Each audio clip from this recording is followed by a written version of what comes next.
A major shift this morning in screening for breast cancer. For the first time in more than a decade, the American Cancer Society is recommending that most women wait until the age of 45 to get a yearly mammogram.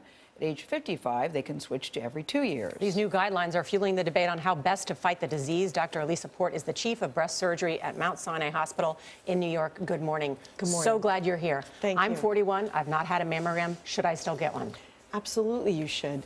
The guidelines are very clear that we should start screening mammograms at age 40 because there's an absolutely clear-cut reduced risk of dying from breast cancer beginning at that age, and those recommendations should not change. So what is the American Cancer Society doing? It's a fair amount of speaking out of both sides of the mouth. On the one hand, they want to reduce what they call harms related to biopsies, which are unnecessary biopsies, fear, anxiety.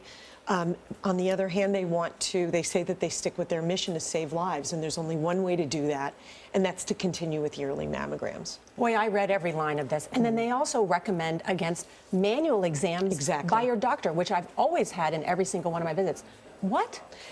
Agreed. And my question is how do they, if they're saying going to mammograms every 2 years and not examining yourselves, how are these cancers going to be found? We're going to find them at the size of golf balls, which is going to be a huge step back from where we've been. So why are they doing this, doctor? Why would getting screened less be a good thing? It's not a good thing, Gail. I completely agree with you, and I think it's done with two goals. Number one, cutting costs.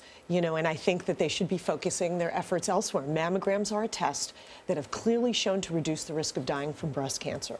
So this is not one reason and one place where we should be cutting back. And to be clear, insurance does cover all mammograms, every cost starting at age 40. It does, but of course, these guidelines and these shifts in positions could influence that, and that's concerning. All right. Thank you. Thank you, Dr. Port.